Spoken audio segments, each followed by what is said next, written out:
Good afternoon. I want to welcome you all to the stimulant use among American Indian Alaska Native populations module created by the National American Indian Alaska Native HTTC, working in conjunction with Region 9. We're glad to have you here today, and I would like to go through a few introduction slides, and then I will turn the floor over to our speaker, Mr. Ed Parsells. Next slide, please. A little bit about the ATTC Network. The ATTC Network is an international multidisciplinary resource for professionals in the substance use disorder treatment and recovery services field. It was established in 1993 by SAMHSA and is comprised of 10 U.S.-based regional centers, 2 national focus area centers, and a network coordinating office. Together, these networks serve the 50 U.S. states, as well as several other areas around the world. Next slide. This slide shows a map of the broader U.S.-based TTCs. Additional information about these regional centers and national coordinating centers is available at our ATTC Network.org. And additional information about the mental health and prevention TTCs is also available online. Next slide.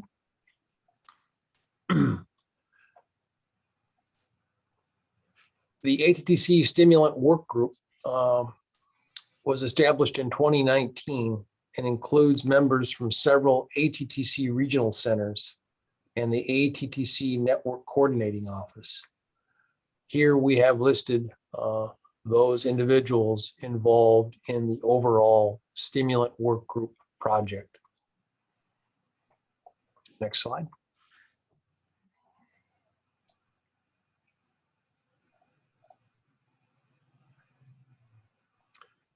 The Stimulant 101 national curriculum involves a core day-long curriculum, supplemental modules, as well as the cultural modules from the African American population, the American Indian Alaska Native, and the Latinx population. Today, we will be presenting the cultural model on American Indian Alaska Native populations. This ATTC Stimulant Work Group was charged with developing a Stimulant 101 national curriculum, and the initial effort has resulted in a multifaceted training package that includes several day-long trainer of training modules, as well as the supplemental modules and the cultural modules. Next slide.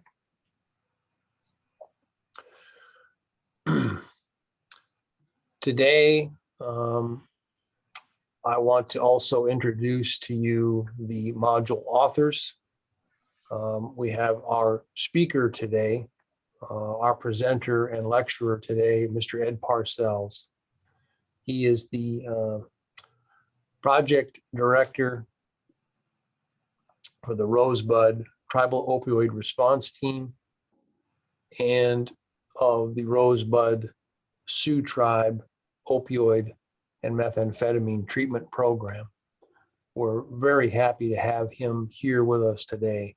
Ed Parsells is an enrolled member of the Cheyenne River Sioux Tribe, and he is the project director for the Rosebud Sioux Tribe Opioid Methamphetamine Rehabilitation Program in Rosebud, South Dakota. He previously served as the director for the Rosebud Sioux Tribe's adolescent residential treatment program and has decades of experience working in the substance use disorder field. And we are thrilled to have him here today to present on stimulant use and its impact on Native American populations.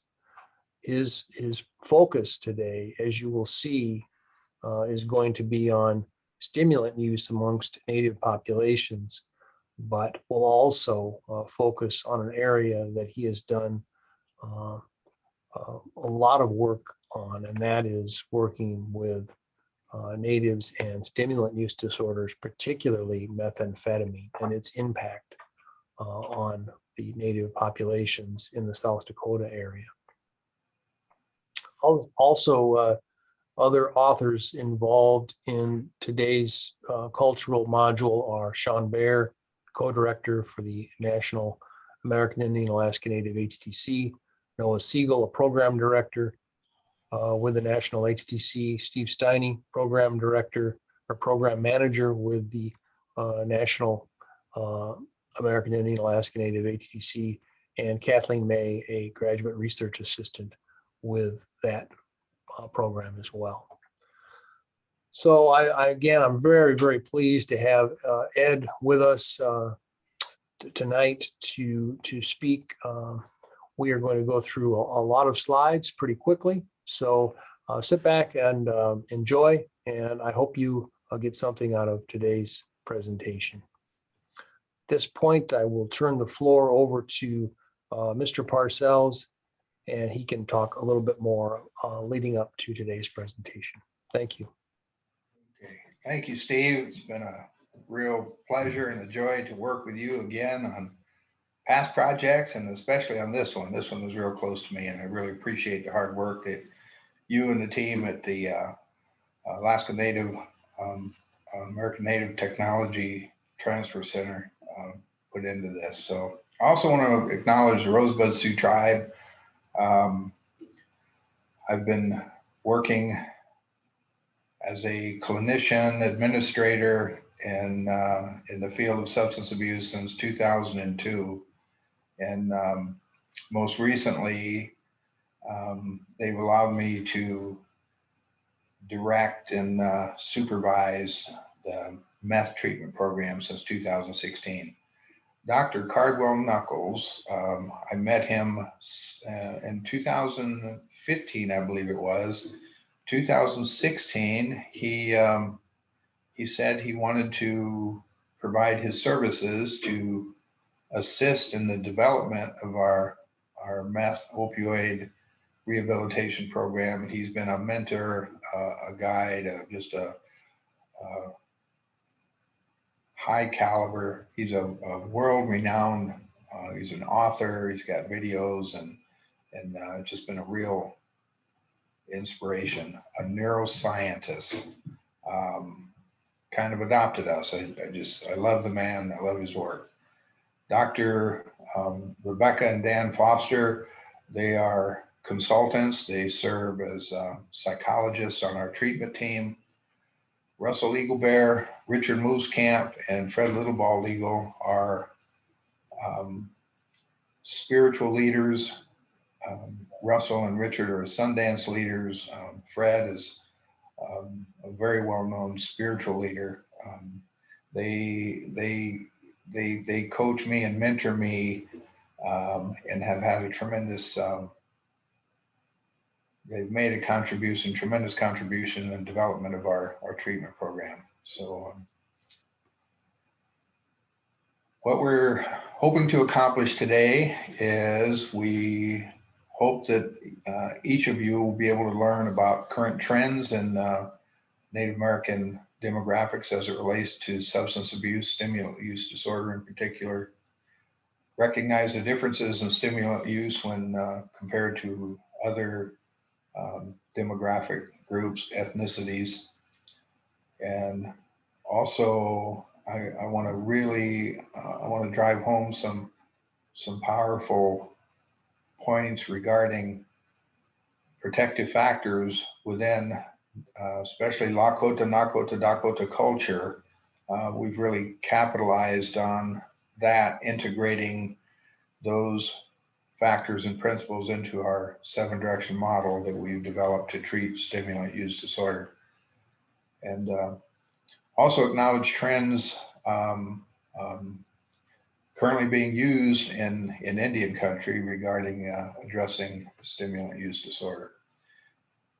Now, in particular, the third set of bar graph that you see here, the purple represents American Indian and Alaska Native population regarding methamphetamine. And then the last group on the right-hand side, this would be other stimulant use disorder, abusing prescription and other types of stimulant. And another graph showing the stark contrast, especially with the age groups and American Indian, Alaska Native methamphetamine use. I was asked, how do you say meth? Well, they didn't say meth use disorder. They said, how do you say meth addiction? And I know that term is falling out of favor, but I was asked, how do you say meth addiction in Lakota? So interesting question. I took that to the elders and I was instructed to visit with them. And it took it was about a 3-month process. We had lunch maybe 2 or 3 times a month, once a week. And those spiritual elders asked me, what is stimulant use disorder? What is meth addiction? And so I shared with them what I knew about it. And Richard Mooskamp came up with this term. It's called Iglu Daganishni.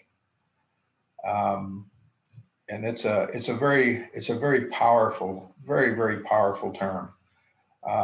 It denotes in Lakota belief, we're all on a journey. We're traveling. We traveled in the last 24 hours from yesterday to today. And we moved mentally, physically, spiritually, and physically in that 24-hour period. We're on a journey. And this term, for people who are diagnosed with meth use disorder, stimulant use disorder, severe, their journey is into oblivion. So that's what that term means. The life is totally being consumed. It's being burned up. It's resulting in the ultimate nothingness. It's a very powerful term, and it's anyway, for traditional Lakota, when they hear that term, they sit up and like, wow. But everything good in a person's life is being destroyed. It's being burned up. Healthy goals, dreams, aspirations, they evaporate with this use disorder, especially the severe variety. Family relationships disintegrate, and there's just a downward spiral out of control, resulting in jail, prison, all kinds of mental health issues, including meth-related psychosis and death. So the opposite is, again, we're all on a journey.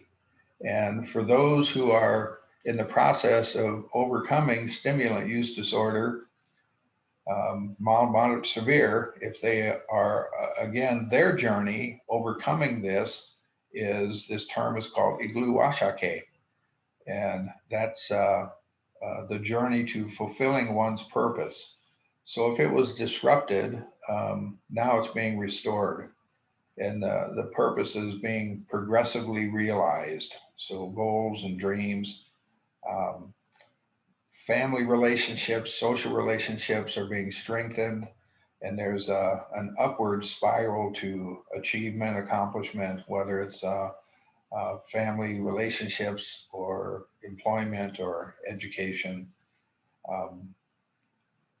Prosperity, purpose is being progressively realized. Iglu Ashake, another powerful term, but that's the journey out of use disorder severe back into a healthy, productive way of life. So we recognize, and this was borrowed from several previous models of treatment. Anybody in the field will recognize this is pretty standard language.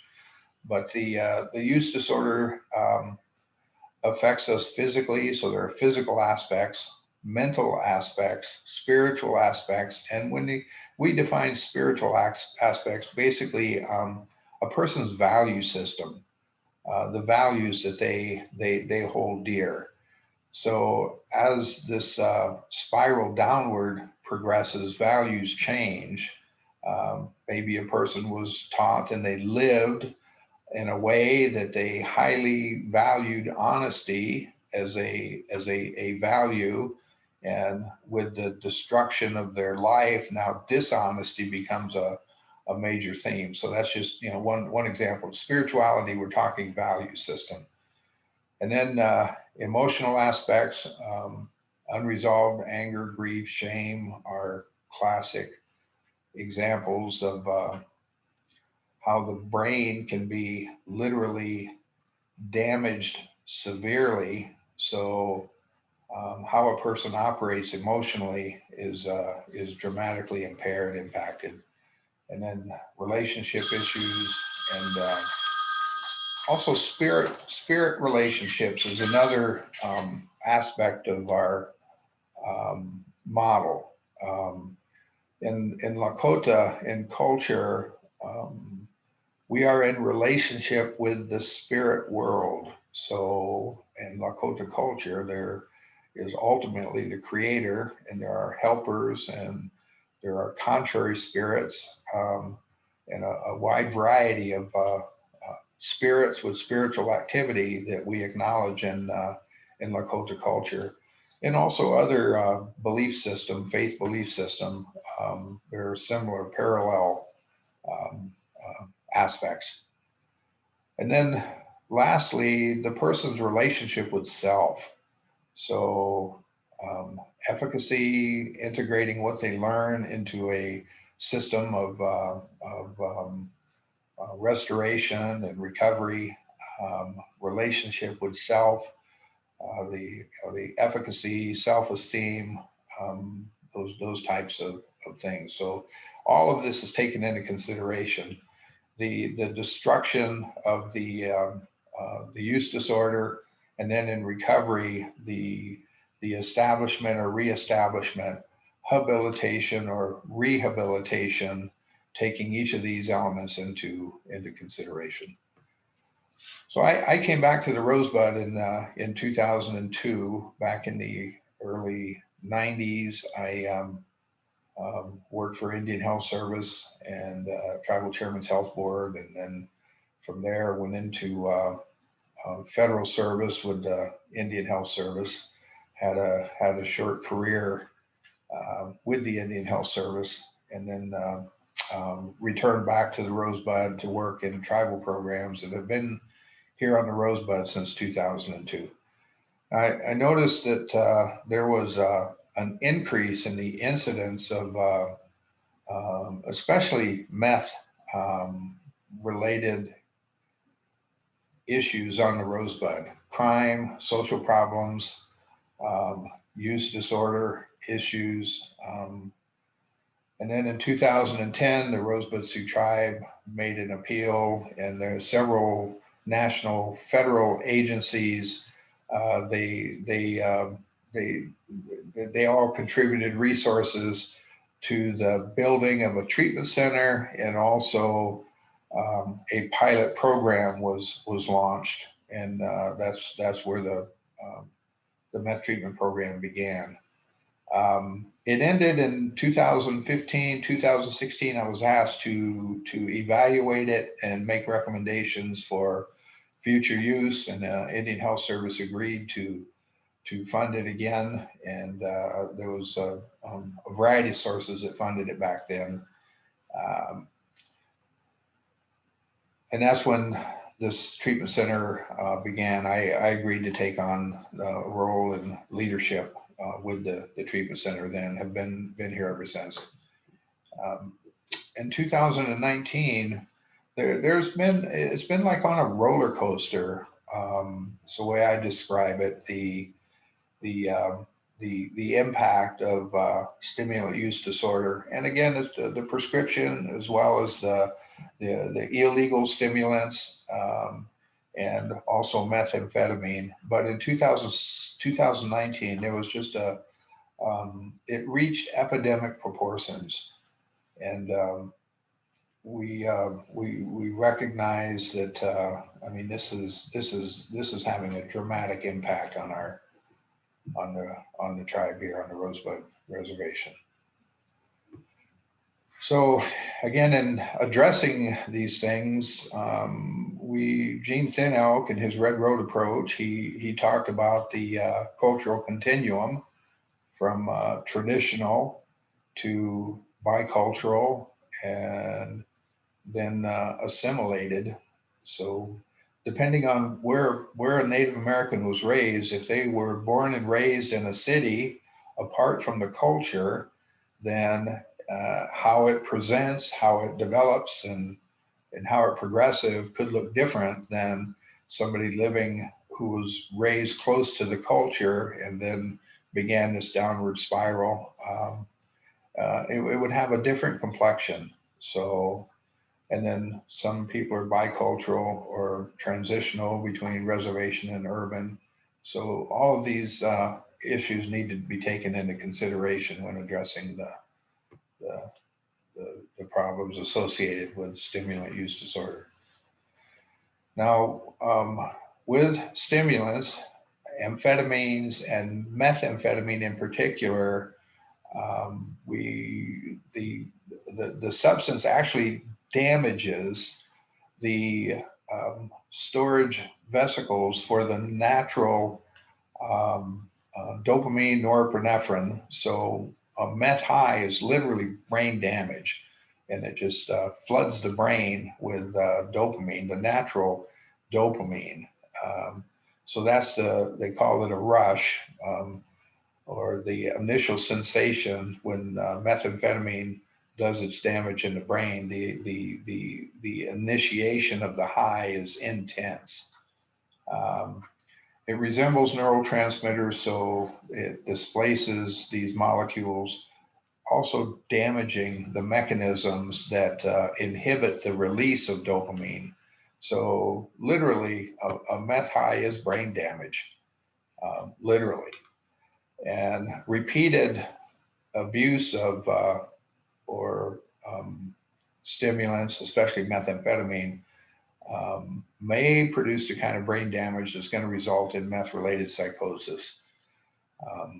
The incidence and prevalence of meth-related psychosis during acute intoxication, in combination with the sleep deprivation, psychosis is a serious issue. If somebody is diagnosed with meth-related psychosis, they're typically presenting with auditory, visual, tactile, olfactory hallucinations, and it will be treated just like schizophrenia.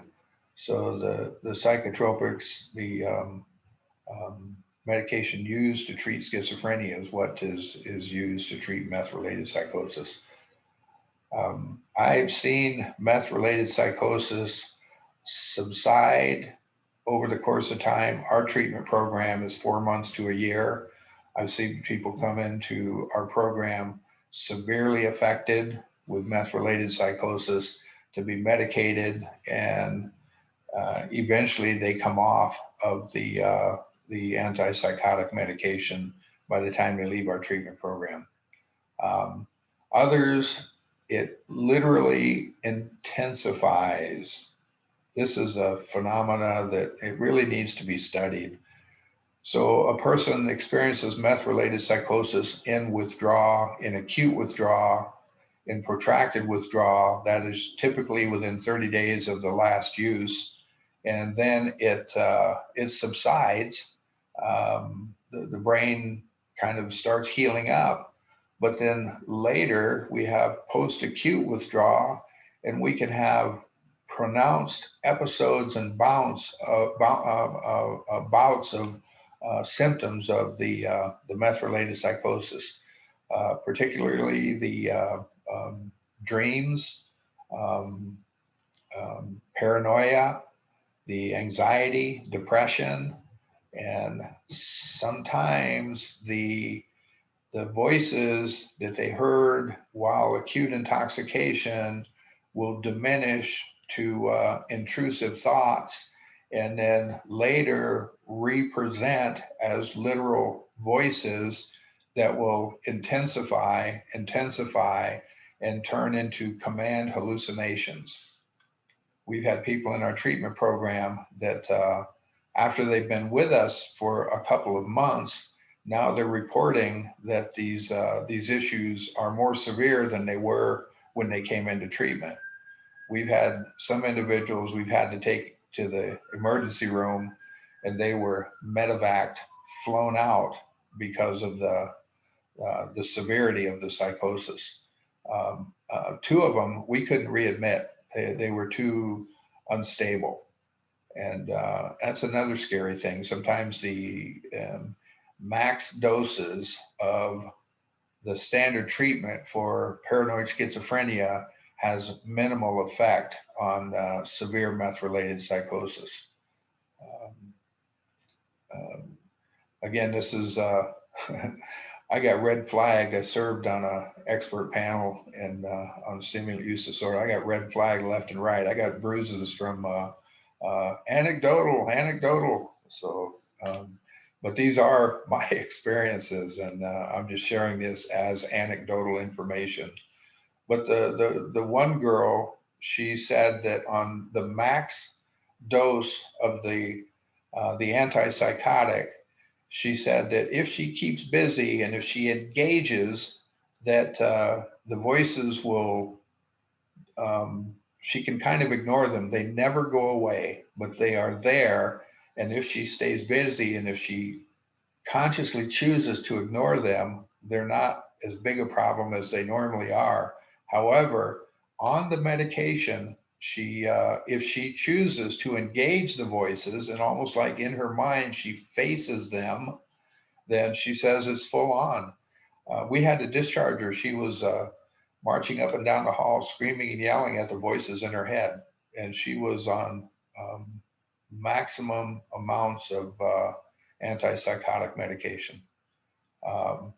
She actually got into an altercation with one of her peers because she said that the voices in her head were telling her what the voices in her peers' head were saying about her. Yikes. And she's medicated at max capacity. We had to let her go. She couldn't be stabilized. Meth-related psychosis. And hers began 6 years. She had a 6-year history of this prior to coming to us. Unfortunately, she's passed away now, but very sad case. Again, anecdotal, we don't know, but it appears to be some people are going to be permanently impaired. So here we see that marijuana, again, is probably the most abused substance. And then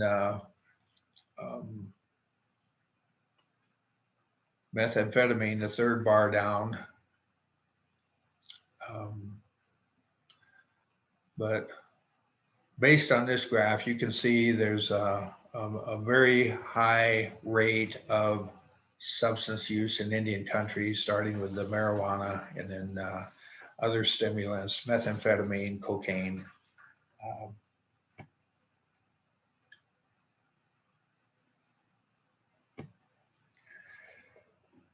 So we developed a model to treat stimulant use disorder, and we call it the 7-direction model.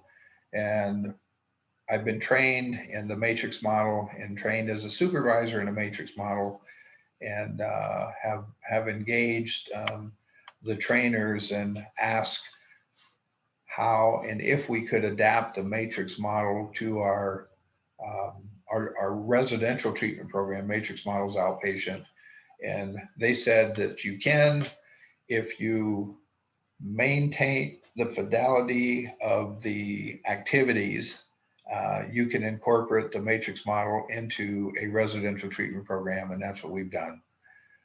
The other thing that we use is motivational interviewing. We have a Native American adaptation of motivational interviewing, and I just affectionately refer to it as the inside out approach. So it's a very, very effective way of addressing issues using motivational interviewing. I love rational emotive cognitive behavioral therapy because of the unresolved emotional issues. I know cognitive behavioral therapy, the pure form, we deal with the here and now, but we have some of our native population have had a severe history of abuse and trauma and those types of things, which really shape their here and now, their perception of the world, and how they engage and encounter. Just a real quick example, the one girl, she was adopted at birth, and she believed that because she was adopted, she was thrown away, and that she was not worth loving, and that she was less than. While using rational emotive cognitive behavioral therapy, we allowed her to go back and challenge those thoughts and beliefs, and actually she explored that and found out that wasn't the case at all. So that's just one way that it can be used very effectively. Unresolved anger, grief, and shame issues can be addressed effectively with rational emotive cognitive behavioral therapy. Dr. Foster, Dan, and Becky, they use dialectical behavioral therapy weekly and sometimes several times a week in individual counseling sessions with our clientele, our patients. And again, the program was developed in consultation with Dr. Cardwell Knuckles. I framed it and then sent him the draft, and then he, the way I look at it, I drew him a crayon picture of our meth program, and he sent back a scientifically validatable program. And it seems to be effective and working. So.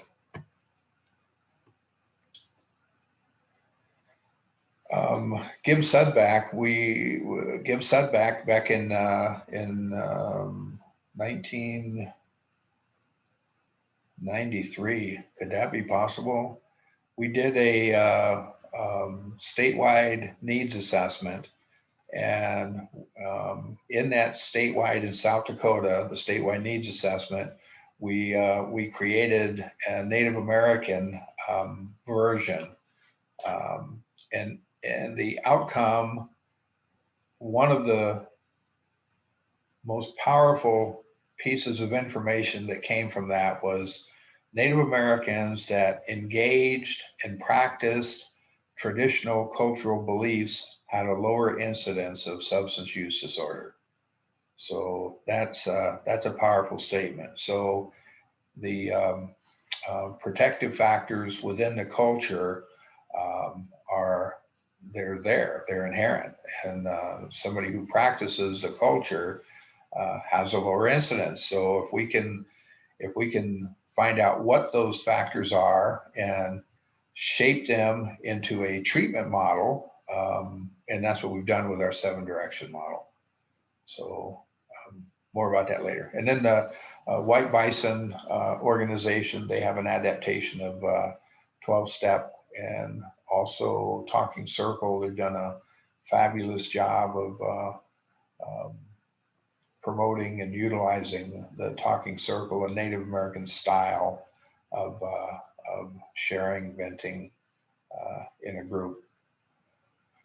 We believe that the culture itself is prevention, and Native American practices, spirituality, ceremony,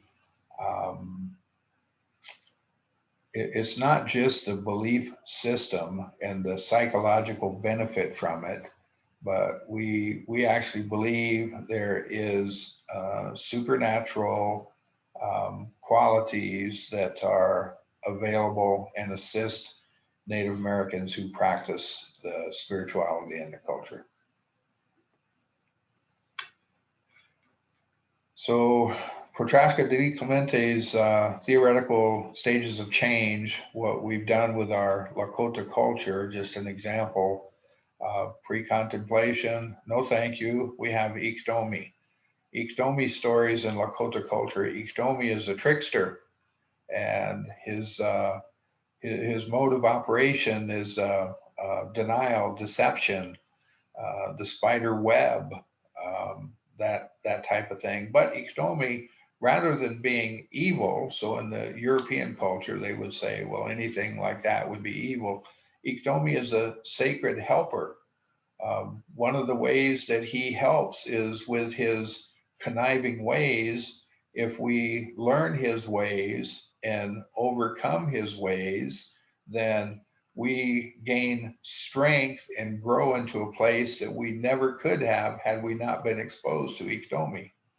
So we use that, the concept of all the aspects of pre-contemplation are basically a starting place. And if a person can grow beyond that, then see how that works. And then the same, the Mato is the bear. So like a bear coming out of hibernation is the way it was described. There is an awakening from the hibernation. And there's also the eyes are adjusting to the light, gaining insight, new truth, and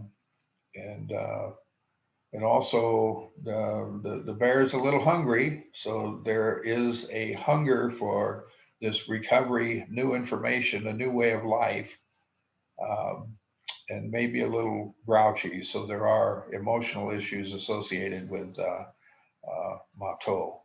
Contemplation, and then Taksha is a deer. So they're kind of hyper vigilant and acutely looking for danger. They are acutely in tune to their surroundings, looking for danger.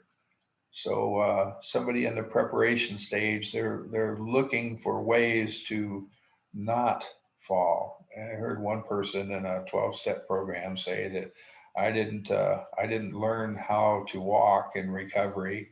I learned how to quit falling down. And sometimes that can be quite applicable. And then the Tatanka is the buffalo. So using what you know, what has worked, and gaining strength using what works and sorting through what don't, and progressively building skills in recovery, and then modeling them. And actually the best way, the most practical way to learn these principles is to teach them. So we have like a peer mentoring program within our model. And then the Wombly is the eagle. So that's mastery. Also in connection with the creator, taking orders from the creator. Again, rational, emotive, cognitive, behavioral, 44% of women, 24% of the men entering treatment have reported sexual abuse in their history. Meth is a very, very powerful means to feel good instantly. If you've got this 44%, 24%, if you've got sexual abuse issues unresolved running in the background, a person may not even be conscious of it, but they just have this sensation of, I don't feel good, or a yuck running emotionally in the background. And, you know, when I put mood altering chemicals in there, that goes away. So part of what we do is address these core issues and help resolve some of these things. 32% of the women, 34% of the men have experienced childhood physical abuse. 56% report that this dysfunctional behavior was modeled in childhood. So they got to see parents operating dysfunctionally, and it had become a norm for them, and it becomes multi-generational. Okay, so the syndromes associated with stimulant use disorder, the toxicity, getting high, the acute withdrawal after the last use, 3 to 4 days, there's going to be what they refer to as a crash, acute abstinence syndrome. And there's a whole set of symptoms associated with this. And then when we get through the withdrawal, it could be acute, it could be protracted. And next, the brain is experiencing neuroplasticity. It's recircuiting where it needs to. It's gaining. It's adapting. It's homeostasis is occurring physiologically in the brain, and there's this thing that the matrix model refers to as the wall, and this could be the emotional roller coaster, the process of the brain healing up, and this could be 1, 2, 3 months into recovery, and then of course post-acute withdrawal, up to 2 years documented, up to 2 years, people still experiencing episodes and bouts of withdrawal. Not the entire spectrum, but you know, maybe they're having the bad dreams, or maybe they're having sleep disturbance or paranoia, or so. Again, revisiting the data, 2018,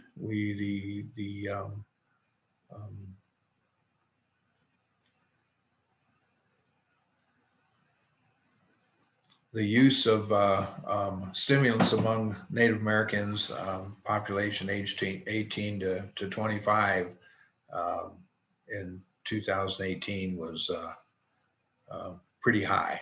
You can see by the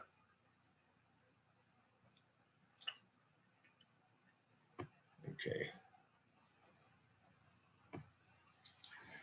So the prescription stimulant use, sometimes there is a high prevalence of adolescents diagnosed with ADD, ADHD, Ritalin, and other prescription stimulants that get abused. That's how sometimes it gets introduced into the population with adolescents, and then the abuse of those stimulants could lead to mild, moderate, severe use disorder. There's a dramatic increase in the usage in 18 to 25-year-olds. Add methamphetamine. Again, in the year 17 to 18, there was a decrease in usage in meth, but an increase in the prescription stimulants. And then for cocaine, the 18 to 25-year-olds, another decrease.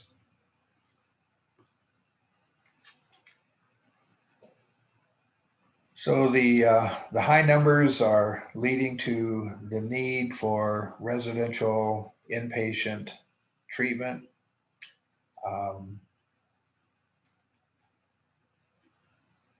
Native American communities are targeted particularly by the gang activity or other types of illegal organizations are targeting the reservations. And this information comes from the police themselves, that they are underfunded, and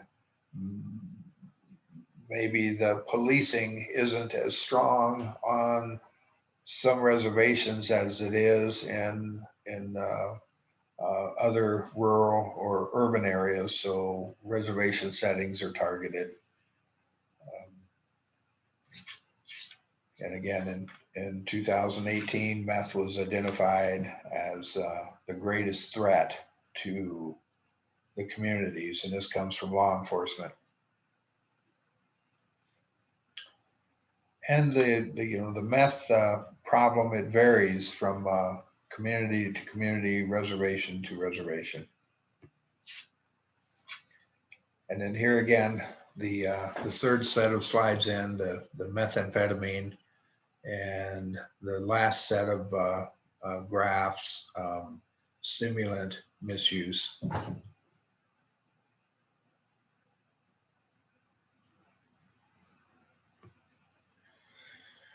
And then here in South Dakota, we have the highest percentages of meth use among all of the tribal geographic areas in the country. So South Dakota reservations are targeted, and there's a very high incidence and prevalence of meth use. Epidemic in South Dakota. We had the one, a report from the jail on the Rosebud that, it was like 75% of all incarcerations were meth related. And there was even another statistic regarding the female population was even higher. The percentage of incarcerations that were related to meth.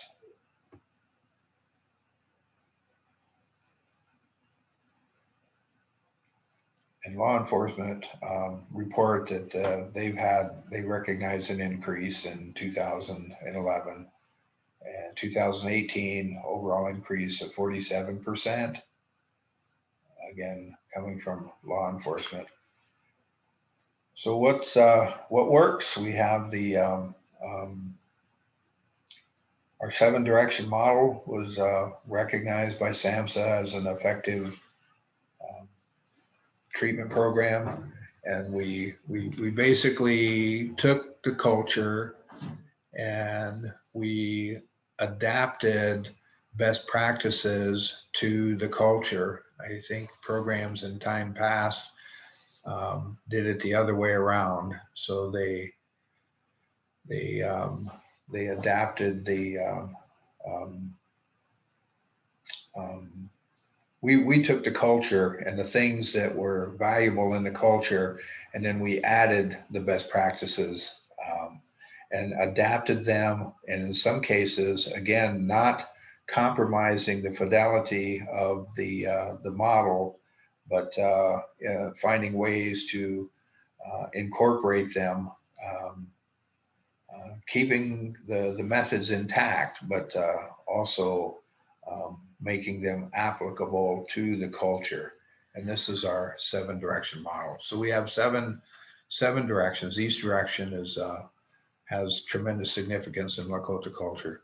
And then there are 7 life powers, those physical aspects, mental, spiritual, emotional, social, spirit relationships, and within.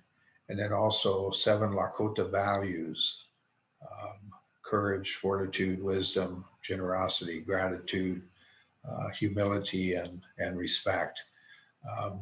We spend 1 week on each of these directions, and it takes 7 weeks to get through the 7-direction model. Then we have another week to buffer between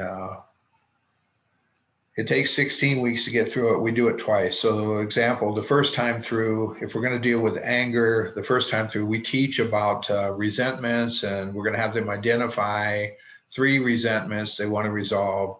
The second time through, it's the same material, but the assignments are dramatically different. We teach them, or the assignment is, we want you to write out the top 100 resentments that you have since you can remember.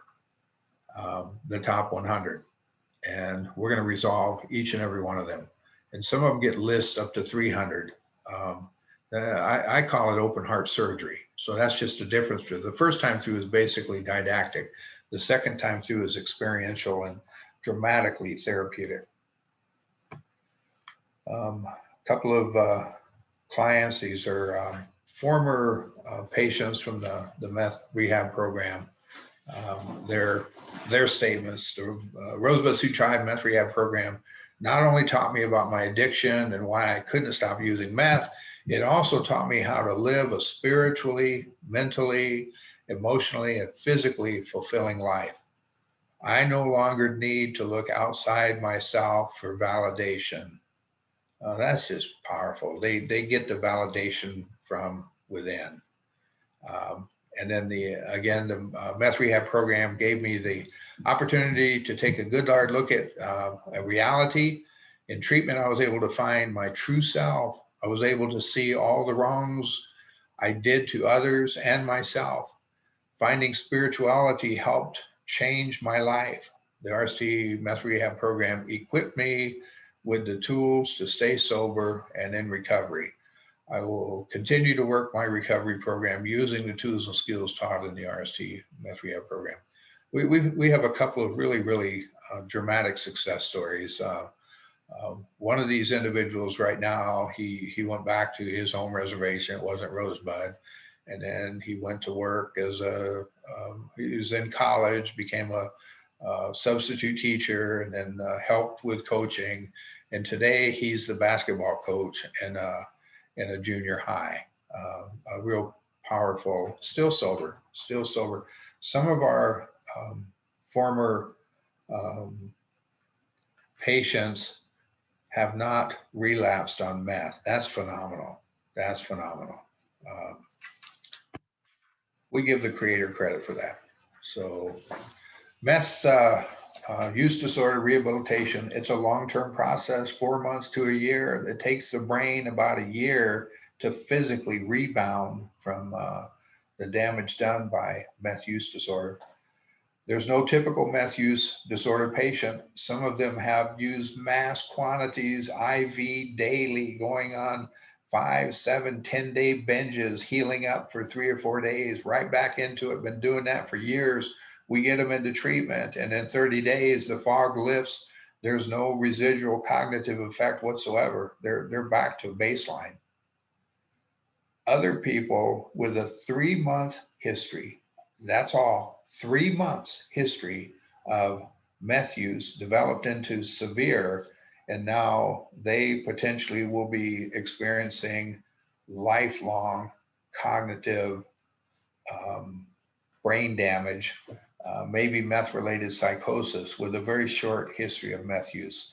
We used to think, I remember, oh, this one, they got a bad batch of meth. No, it's every human being. When the meth gets in the brain, it does different things to different people. It's not the quantity, the quality, or the substance itself. Methamphetamine does brain damage. And what it does to some people in the same amounts, it doesn't do to others. It's a phenomena that needs to be studied. Native culture, the 7 directions, biopsychosocial spiritual model can be very effective. So the integration of, well, more study needs to be done. We need to research stimulant use disorder in general, particularly meth. The integration of psychiatry is critical. You know, I got beamed upside the head with the red anecdotal flag. I said, I have yet to meet somebody who was diagnosed with meth use disorder severe. I've been doing this since 2016. I have not met a single individual with that diagnosis that did not have a history of meth-related psychosis. That's my anecdotal experience, and I'm sticking to it. I've had counselors in my program do assessments, and there's no meth-related psychosis, none whatsoever. I said, let me talk to them.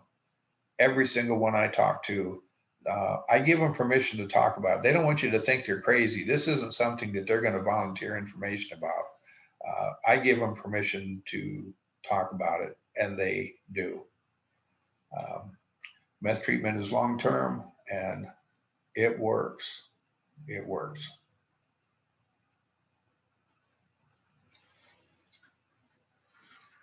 I think that brings us to the conclusion of this presentation. Yes, Ed, I want to thank you very much for your time and effort in reviewing these slides with myself and the viewing audience. If you can just scroll through, Ed, down to there's some resources and references that we utilized, and then if you're interested in more information about the Stimulant 101 curricula, you can access this and other modules and trainings at the SAMHSA site listed here on the last slide. It's actually the HTTC Network .org, Centers Global HTTC Focused Stimulant Misuse. We are funded and supported by SAMHSA, but this is part of our HTTC Network curricula that was developed by Region 9. So again, Ed, thank you very much. And we do appreciate everyone's time in accessing this module. If you have any other questions, please feel free to reach out to our National Center or the staff at Region 9. Thank you.